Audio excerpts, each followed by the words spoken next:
इस कार्यक्रम के पुण्यार्जक हैं हीरालाल सुधा बिलाला उज्जैन, अखिल भक्ति धिति दर्श दुबई, जयेंद्र रेखा आयुष भाग्यश्री भीलवाड़ा, गरिमा संदीप सेजल परी अलीगढ़ एवं समस्त बिलाला परिवार।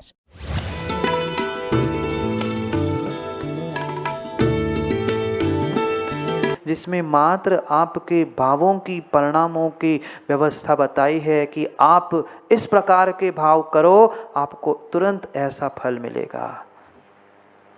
पूरा गणित लिखा है। क्या बाहर के गणित पढ़ते पढ़ते समय व्यतीत कर रहे, अपने जीवन का भी तो गणित बिठाओ, इसको भी तो बैलेंस करो। दुनिया भर की बैलेंस शीट तो टैली कर ली, करते ना, साल के अंत में 6 महीने में कभी उस वही खाते को भी हम टैली करते हैं, बैलेंस करते हैं, पर अपने भावों को, अपनी चर्या को, अपनी चर्चा को, अपने जीवन के साथ, अपने धर्म के साथ कभी बैलेंस किया, टैली किया? नहीं किया। और हमेशा वह जीवन की लायबिलिटीज ही बढ़ती रही। हमने आज तक धर्म करने के बाद भी कितने धर्म क्षेत्र में पुण्य के असेट्स बनाने का प्रयास किया, कितना इकट्ठा किया, नहीं कर पाए। कितना धर्म करने के बाद भी जिनेंद्र पंडित जी कितना गुडविल है, नहीं है। इस बात का गुडविल नहीं, मैं धर्म के क्षेत्र में पूछ रहा हूँ, कितने लोग हमें धर्मात्मा मानना स्वीकार कर रहे हैं? दुनिया की नहीं, मैं अपनी आप की पूछना चाहता हूँ, क्या आप अपने आप को धर्मात्मा मान पाते हो? कम से कम देवशास्त्र गुरु के पास। दुनिया के सामने तुम तो कुछ भी दिखाओ, वो तो दिखाओगे ही, वहाँ दिखाना ही पड़ेगा, पर मैं अपने आप की बात करना चाहता हूँ। अपने आप से कभी भगवान के सामने, कभी गुरु के सामने अकेले में बैठकर अपने इन भीतर निर्णय कर लेना, क्या मैं भगवान अब तक कब से धर्म करना हूँ? 40 हो, 50 हो, 60 हो, 80 वर्ष हो गए धर्म करते करते, धर्म की क्रिया करते करते, पर क्या मैं वास्तव में धर्मात्मा हूँ? क्या मैं आज तक धर्म के फल को प्राप्त करते हुए इन सभी साधनों के साथ सुखी हो पाया हूँ? नहीं हो पाया, क्योंकि आज तक हमने ये धर्म की क्रिया भी, आज तक हमने गृहस्थी की क्रिया भी विशुद्धि के साथ नहीं की। धर्म की नहीं कह रहा हूँ, गृहस्थी की भी क्रिया वह आपने विशुद्धि के साथ करने का प्रयास नहीं किया। माँ, भोजन बनाते हो? बोलो ना। अच्छा कि कच्चा? कच्चा। अच्छा भोजन बनाते हो, पर अच्छा भोजन आप प्रतिदिन बनाते हो, रोज कुछ नए आनंद, नए खुशी के साथ बनाते हो। मात्र एक रूटीन के भांति, सुबह हो गई, वह चावल बीन लिए, इसमें डाल दिए, इतने कर लूँ, उतना कर लूँ, एक रूटीन की भांति उन क्रियाओं को भी किया। कभी ये सोचकर आनंद लूटते हुए किया कि चलो कम से कम इन सम्यक दृष्टि जीवों को मैं भोजन कराने वाला हूँ, मुझे भोजन कराने का पुण्य मिलने वाला है, इस विशुद्ध भावना के साथ कभी कार्य किया? नहीं किया, बिल्कुल भी नहीं किया। देव शास्त्र गुरु का मैं कह ही नहीं रहा हूँ। कभी ये सोचकर दुकान खोली, कभी ये सोचकर व्यापार किया, कभी ये सोचकर हमने धन अर्जन किया कि चलो मैं कभी इस धन अर्जन से पुण्य कार्य भी करूंगा, घर वालों की जिम्मेदारी का निर्वाह करूंगा। जिम्मेदारी तो निभा रहे हो प्रत्येक कार्य जीवन का करते हुए, पर मात्र और मात्र एक भजन ढोते ढोते इन कार्यों को कर रहे हो, काट रहे हो जिंदगी को। उन जिम्मेदारियों को भी विशुद्धि के साथ करो ना, कि मैं दूसरे जो घर में रहने वाले सदस्य हैं उनको मैं अभयदान दे रहा हूँ, ये सोचकर कभी धन कमा कर देवेंद्र जी ले आए? हम घर बना रहे हैं, हम बहुत अच्छा कार्य कर रहे हैं, घर गृहस्थी को संभाल रहे हैं, ये कभी विशुद्धि बनी कि मैं भोजन कराकर उनको वह जघन्य सम्यक दृष्टि पात्र को आहार दान करा रहा हूँ? कभी नहीं। आज तक ऐसे शायद विचार भी नहीं सुने होंगे, आए भी नहीं होंगे। गृहस्थी के काम करते करते भी आप विशुद्धि को प्राप्त करते हुए माताओं कर्मों की निर्जरा कर सकते हो। जिनको आपने पाप के साधन बना के रखे हैं ना, वे पाप के साधन आपके लिए पाप निर्जरा और पुण्याश्रव के भी साधन बन सकते थे, अगर आपकी सोच, आपकी दृष्टि वैसी होती तो। है क्या? नहीं है। हम हर कार्य संक्लेशता से कर रहे हैं, भन भन भन भन भन भन भन भन भन भन भन, अरे ऐसा क्यों किया, ये नहीं किया, ये नहीं, वो नहीं, ऐसा करना है, मुझे करना है, हो गया काम। उन पाप की सावध्य की क्रियाओं को करते हुए भी ज्ञानी अगर तुमने विशुद्धि धारण की होती तो तत्क्षण में तुम्हारे विशुद्धि से तुम्हारी कर्मों की निर्जरा होना प्रारंभ होती। पर क्या करें, हम दुनिया को तो सेट कर रहे हैं, रेसिपी में वो थाली में भी बढ़िया टॉपिंग्स करते उसे सेट कर लिया, पर फिर भी भाव सेट हो नहीं पा रहे हैं। अगर भावों को सेट करते, भावों की विशुद्धि होती तो सावध क्रिया, पाप क्रिया करते करते भी कथनचित आपकी भावों की विशुद्धि के साथ एक तरफ निर्जरा भी होती रहती। पर इतना सोचने का समय कहाँ है? हमने तो वही देखा जो आज तक लोगों ने किया, वही हमने किया बस। अरे घर की गृहस्थी की क्रियाओं में, पाप क्रियाओं में जब विशुद्धि तुम्हें ऐसा फल दे सकती है, फिर अगर वही विशुद्धि तुमने देव शास्त्र गुरु के सानिध्य में वह धर्म कार्यों में की होती तो कब के कहाँ पहुंच जाते, कब के कहाँ पहुंच जाते महाराज जी। इसलिए तो यहाँ है, इसलिए तो यहाँ है। अभी भी कुछ नहीं बिगड़ा, अभी भी कुछ नहीं बिगड़ा है। छठा काल आने से पहले ज्ञानियों सुधर जाओ, संभल जाओ, अपने भावों को संभालने का प्रयास करो। पंचम काल में फिर भी सुधरने के मौके पुनः पुनः मिलते जाएंगे। छठे काल में कुछ भी मिलने वाला नहीं है, कुछ भी मिलने वाला नहीं है। अभी भी समय है, समझो, अभी मौका हाथ से छूटा नहीं है, अभी मौका छूटा नहीं है। हम इस मनुष्य पर्याय को अपने भावों के परिणामों की विशुद्धि के साथ बहुत कुछ बदल सकते हैं। पर बदलने की भाव तो हो, भावनाएं तो हो। हम बदलना चाहते कि नहीं? आप लोग नहीं चाहते बदलना? कौन कौन नहीं चाहता बदलना? जितने बैठे सब बदलना चाहते हैं, पर अपने आप को नहीं। ये सत्यता है। बदलना हर कोई चाहता है, पर मेरे अलावा पूरा संसार बदल जाए पर मैं नहीं बदलूं। संसार तभी ज्ञानी तुम्हें बदला हुआ दिखेगा जब तुम्हारी दृष्टि, तुम्हारी सोच, तुम्हारी भाव और भावनाएं बदली है। अगर तुम्हारे भाव जो पुराने थे वही भावों के साथ, वही विषय कषायों के साथ और वही राग द्वेष के साथ, अशुद्धि के साथ तुम जीवन जीते रहोगे तो कभी नया स्वाद तुम्हें आने ही वाला नहीं है। क्यों नहीं आया धर्म का आज तक स्वाद? कई बार पूछ चुका हूँ। एक बार दान दे के मोक्ष चले गए, एक बार भगवान का अभिषेक करके उन्होंने वह अधमरे बेटे को जीवंत कर लिया। आपने क्या किया? क्या किया? रोज शांति धारा कर रहे, रोज शांति धारा पढ़ रहे जिनेन्द्र पंडित जी, पर कितनी शांति है जीवन में, भावों में?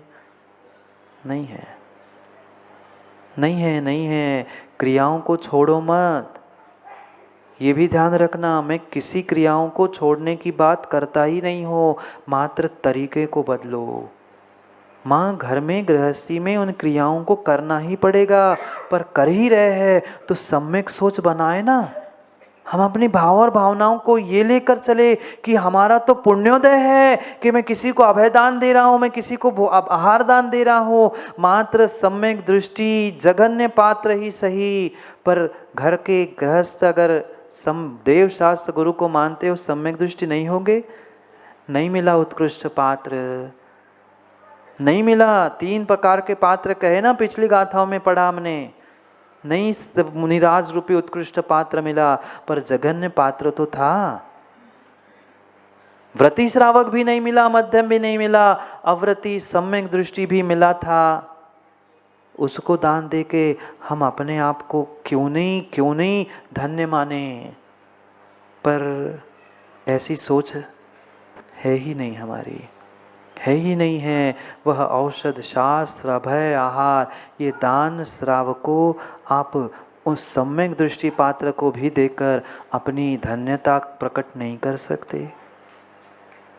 उन प्रत्येक क्रियाओं में विशुद्धि को प्राप्त करो।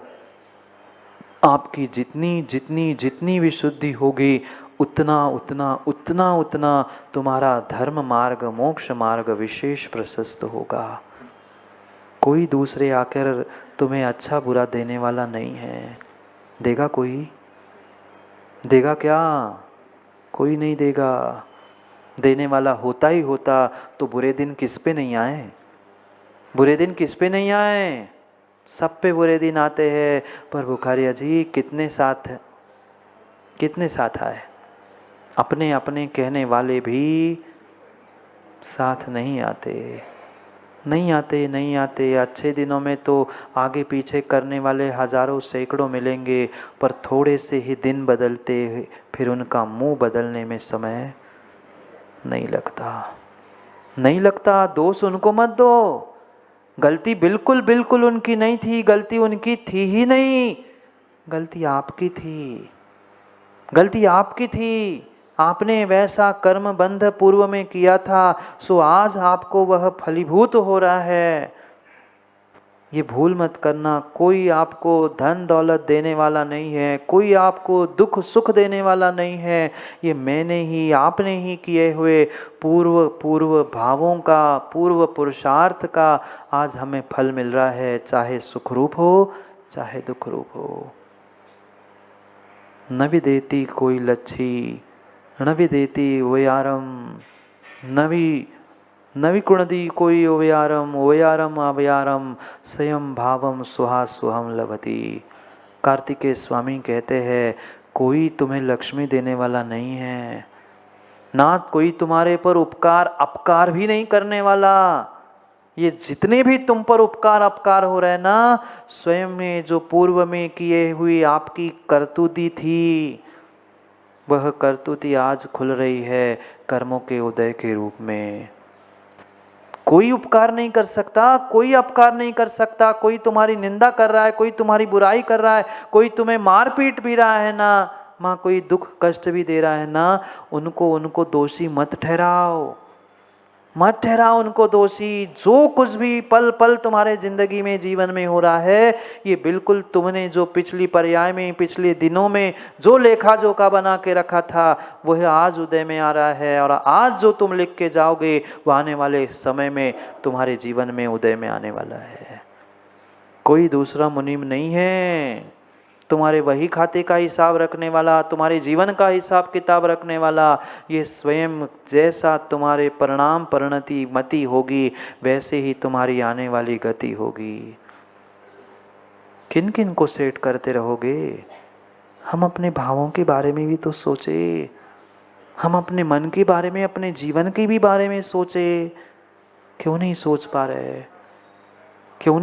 रहे हैं? क्योंकि दूसरों की बुराई, दूसरों पर कटाक्ष, दूसरों को कैसे पीछे करूं, मुझे क्यों नहीं मिला, ये सोचते पूरा जीवन निकल गया। बदल दो, दूसरों को नहीं, माँ अपने भावों को बदलने का प्रयास करो। कोई सुख नहीं देगा, कोई दुख नहीं देगा, कोई लक्ष्मी नहीं देगा, कोई छुड़ाने वाला नहीं है। चोर भी तुम्हारे घर से कोई चुरा के ले जा रहा है तो पिछली पर्याय में तुमने उसका कुछ चुराया था, सो वो तुम्हारा आज चुरा रहा है। तुमने किसी की बुराई की थी, तभी आज तुम्हारी बुराई हो रही है। ये ध्यान रखते हुए जीवन संभल कर जियो। उन निमित्तों के प्रति भी अपने भाव मत खराब करो। वह निमित्त क्यों मिला? आपने अगर ऐसा अपने जीवन में कर्मों आश्रव बंध नहीं भरा होता तो वह टीवी बनकर समझ रहे, टीवी बनकर चित्र दिखाने वाला निमित्त नहीं बनता। ये मोबाइल चिप, सीडी आदि में जो तुम भरते हो, वही तो उसमें दिखता है, नहीं दिखता? ऐसा ही जीवन में ज्ञानी तुम जो भरोगे, वही दूसरे के निमित्त से चित्र के रूप में तुम्हें दिखेगा। संभलो, समझो, पुनः पुनः पुनः पुनः भगवान कुंद कुंद स्वामी समझा रहे हैं कि ज्ञानी समझ लो, शुभ भावों से शुभ भावों से शुभ भावों से पुण्याश्रव होगा और पुण्याश्रव से सद्गति होगी, सद्गति होगी तो सद्गति के निमित्त से पुनः तुम्हारे भाव सद्भाव होंगे और सद्भाव सद्गति से पुनः तुम्हारा पुण्य पुण्यानुबंधी पुण्य से पुण्य का क्षय करते हुए तुम्हें तीर्थंकर अरिहंत तक ले जा सकता है। अगर तुमने थोड़े से भी भाव बिगाड़ दिए तो ध्यान रखना, भाव बिगड़ने में समय नहीं लगेगा, भाव बिगड़ने में समय नहीं लगेगा, भाव बिगड़ने में समय नहीं लगेगा। अशुभ भावों से अशुभ भावों से अशुभ क्रियाओं से नियम से नरक त्रियंच पर्याय ही मिलेगी। आप लोग नहीं जानते ना, बोलो ना। बहुत आरंभ, बहुत पाप, बहुत परिग्रह, मायाचारी आदि से नरक और त्रियंच पर्याय मिलती है। ये तो आपने पढ़ा ही नहीं क्या? पढ़ा तो सब है महाराज जी, पर पता नहीं कहाँ पढ़ा है। क्यों पंडित जी? पता नहीं कहाँ पढ़ा है। सब कुछ पढ़ा, सब कुछ पढ़ा, सब कुछ पढ़ा, पर दिमाग में किस कोने में जाकर पढ़ा है कोई नहीं पता, कोई नहीं पता, कोई नहीं पता। वह पढ़ा पढ़ा रह जाएगा गोदा जी, पढ़ा बन जाएगा पर पढ़ा काम में नहीं आएगा। ठेकेदार जी, पढ़ा भी नहीं काम में आएगा और पढ़ा भी काम में नहीं आएगा। काम में कुछ आएगा ना तो भावों की विशुद्धि के साथ किया हुआ तुम्हारा प्रत्येक कार्य काम में आएगा। वो पढ़ा और पढ़ा पढ़ा हो जाएगा। पढ़ा समझ रहे ना? भैंस का, आपको थोड़ी कह रहा हूं मैं, भैंस की पढ़े की बात कर रहा हूं, फिर आप समझ लेना, पहचान लेना। मात्र और मात्र अभिप्राय कुंद कुंद भगवान का यही है कि ज्ञानी अशुभ से बचो, अशुभ से बचो। शुभ नहीं भी कर पा रहे हो तो कम से कम अशुभ अशुभ आश्रव से तो बचो।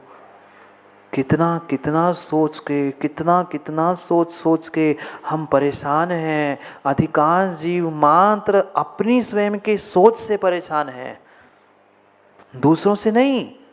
मैंने ऐसा क्यों सोचा, पर कब समझ में आया? जब काम बिगड़ चुका था। काम बिगड़ने से पहले अपनी सोच, अपनी दृष्टि को बदलने का प्रयास करो। आप नहीं सोचते अपनी सोच के बारे में, मैंने ऐसा क्यों सोचा, ऐसा क्यों किया, पर बाद में सोचने से काम नहीं होगा। अभी समय मिला है, अभी समय मिला है, समझ जाओ। ये सद्गति, जो सद्गति आपको प्राप्त हुई है, पिछली पर्याय में कुछ घोर तपस्या की होगी। विश्वास मानो, विश्वास मानो, पिछली पर्यायों में कहीं घोर घोर तपस्या की होगी। मात्र मात्र सचिव जी, ये शरीर की तपस्या नहीं, भावों की विशुद्धि की भी आपने कोई तपस्या की होगी कि ऐसे देव शास्त्र गुरु का सानिध्य मिल रहा है, इतने इतने उत्कृष्ट निमित्त मिल रहे हैं, मनुष्य पर्याय मिल रही है, हमें पदों पर बैठकर वह साधु की मंदिर की सेवा करने का मौका मिल रहा है। ये सातिशय पुण्य का उदय है। पर पुण्य के उदय को, महिपाल जी, पुण्य के उदय को, पुण्य के उदय को पुण्य में लगा लो तो काम बनेगा। नहीं तो अक्सर पुण्य के उदय में जीव अधिक पाप करते हुए देखा जाता है।